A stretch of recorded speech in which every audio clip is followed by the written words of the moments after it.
Today's episode opens with a question. An expert in the law stood up to test Jesus. "Teacher," he asked, "what must I do to inherit eternal life?" Given the man clearly wants to show off his Bible knowledge, Jesus allows him to answer his own question. The man couples two Old Testament verses together. Love the Lord your God with all your heart and with all your soul, and with all your strength, and with all your mind. And love your neighbor as yourself. And according to Jesus, the man's answer is absolutely spot on. These verses encapsulate what God requires of us. We were made to love God and our neighbor. Do this, says Jesus, and you will live. But how do you know if you loved God with all your being? How do you know if you've loved your neighbor? If our destiny hangs on these things, we need a standard to measure our efforts by. The legal experts want to be sure of where he stands. And for that, he needs to ensure that he and Jesus have a similar definition of neighbor. This was a contentious issue in Jesus' day. The most popular view was that God demanded love from his people for fellow Jews. It turns out Jesus has a very different definition. And to portray it, he uses a parable. A man was going down from Jerusalem to Jericho when he was attacked by robbers. They stripped him of his clothes, beat him, and went away, leaving him half dead. The road from Jerusalem to Jericho was notorious. Jerusalem has a similar altitude to the Lake District's peak, while Jericho, only 17 miles away, lies below sea level. The steep road between them was ideal country for bandits. Sadly, Jesus' listeners wouldn't have been surprised to hear of a man beaten, robbed, and left for dead. Happily, help soon appears. Verse 31. A priest happened to be going down the same road. Is the man's fortune about to change? No. When he saw the man, he passed on the other side. Well, we think there's always one bad apple. Perhaps someone else will help. And soon, a Levite arrives. He's responsible for leading worship in the temple. Yet, he too offers no help. When he came to the place and saw him, passed on the other side. There were reasons for not stopping. They would have made themselves more susceptible to attack. They might miss making it into Jericho by nightfall. But Jesus' point is this. For all their talk, religious people are often not very compassionate, even to their own. Perhaps you see this in yourself too. It's easy to find excuses for failing to help even those most dear to us. Each of us has sometimes looked the other way. Perhaps we felt too busy or feared embarrassment. It's easy to close our eyes, hoping someone else will help. We're more like these men than we'd like to think. Jesus' hearers probably expected a twist in the story.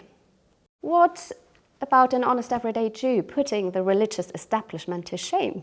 That would make a good story. But Jesus' twist couldn't have been more shocking. For he introduces a Samaritan. Hatred had existed between Jews and Samaritans for centuries and simmered in Jesus' day. As the Samaritan enters the story, the people probably expected a nasty ending, like a member of ISIS encountering a half-dead Yazidi. We'd expect him to finish the job, but the Samaritan doesn't. Instead, he does the unthinkable. In placing the injured man on his donkey, the Samaritan slows his journey, knowing the risk of attack. He carefully takes wine and oil, antiseptic and balm to the man's wounds. Later, he'll pay for the man's ongoing care. Why? Verse 33 tells us. When he saw him, he took pity on him. The word for pity carries the sense of guts being churned up. The only other time it's used in the Gospels is when Jesus sees people in need. His guts are churned up too. So the Samaritan doesn't see an enemy, he sees a neighbor. And he's so churned up that he's moved to costly action. So Jesus has a question for the legal expert. He asks, which of these three do you think was a neighbor to the man who fell into the hands of the robbers? Jesus' question is subtly different to that asked of him earlier. The legal expert wanted to demarcate neighborly love. Now Jesus asks him, from the perspective of the man left for dead, who was a neighbor? Not the priest, not the Levite, but the Samaritan. Jesus is saying this. Not only is our track record of love poorer than we admit, but God's definition of neighbor goes way beyond our immediate circles. A neighbor is anyone in need, and we are only true neighbors when we show them gut-churning compassion.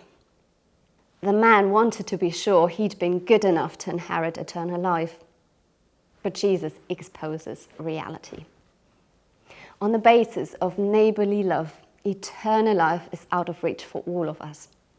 Our record of failure leaves us like the injured man, hopeless and helpless. In our case, we face not just death, but eternal death beyond. Yet Jesus reveals a God of gut-wrenching compassion. This God climbs down not from his donkey, but from the glory of heaven.